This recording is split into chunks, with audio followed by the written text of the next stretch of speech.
Wasiirka Wasaaradda Shaqogalinta Arimah Bulshada iyo Qoyska Somaliland Marweyne Jaamac Xirsigaani oo weheliso gudoomiyaha ururka haweenka reer Somaliland ee Now ayaa Deeqo ay kaga qayb qaadanayaan xuska maalinta haweenka adduunka ee March oo ku beegeen maanta ay deeqo kala duwan ay gaarsiiyeen haweenka iyagoo ku jira dhakhtarka weyn qaybtiisa dhibirka ee magaalada Hargeysa qaybta TB-da iyo xarunta sahan waxaana deeqdaasi ay ka koobneed xoolo nool raashin iyo dhar iyadoo maalinta Britana loo asteeyay in la qabto maalinta xuska caalamiga ah haweenka adduunka mas'uuliyiintii iyagoo ka gudoomay deeqaha kala duwan ay qaybinayeen Wasiirka Wasaaradda Shaqogalinta Arimaha Bulshada iyo Qoyska Somaliland iyo gudoomiyaha ururka haweenka ee Now ayaa soo dhaweeyay waxaana sheegeen in wasiirka iyo gudoomiyaha uga mahadcelinayaan deeqahan ay soo gaarsiiyeen waa kaalin aan ilaahay kana hadiya jeer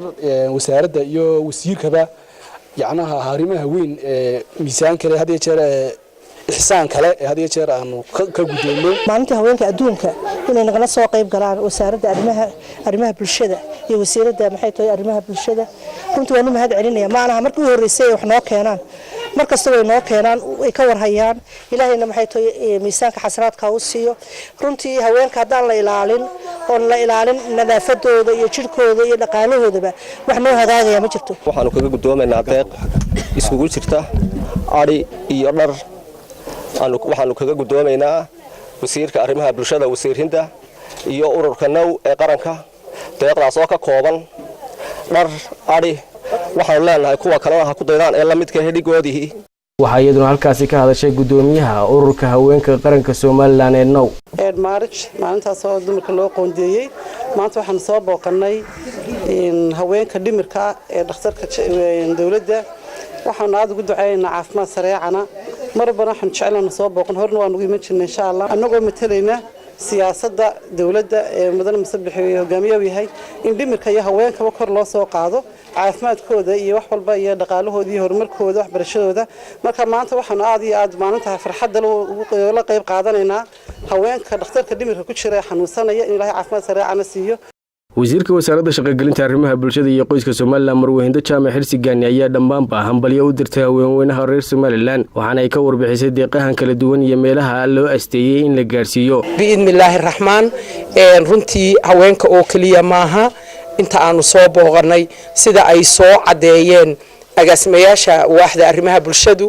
ee kala duwan anigoo u mahad celinaya oo shaqadan runtii qayb weyn ka qaatay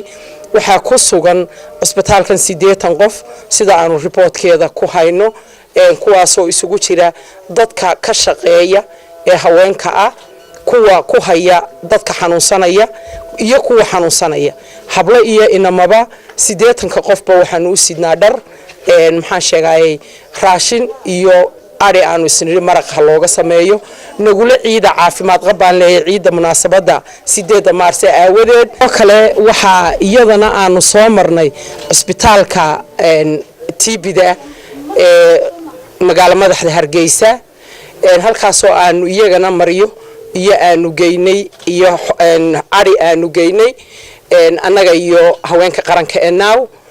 waxaanu insha Allah taala u gudbi doonaayo iyaga aanu ari uun gaarsiinayna isbitaalka ama xarunta dhibirka ee sahan Cabdulqaadir Cabdullaahi Nuur warbaahinta qaranka Somaliland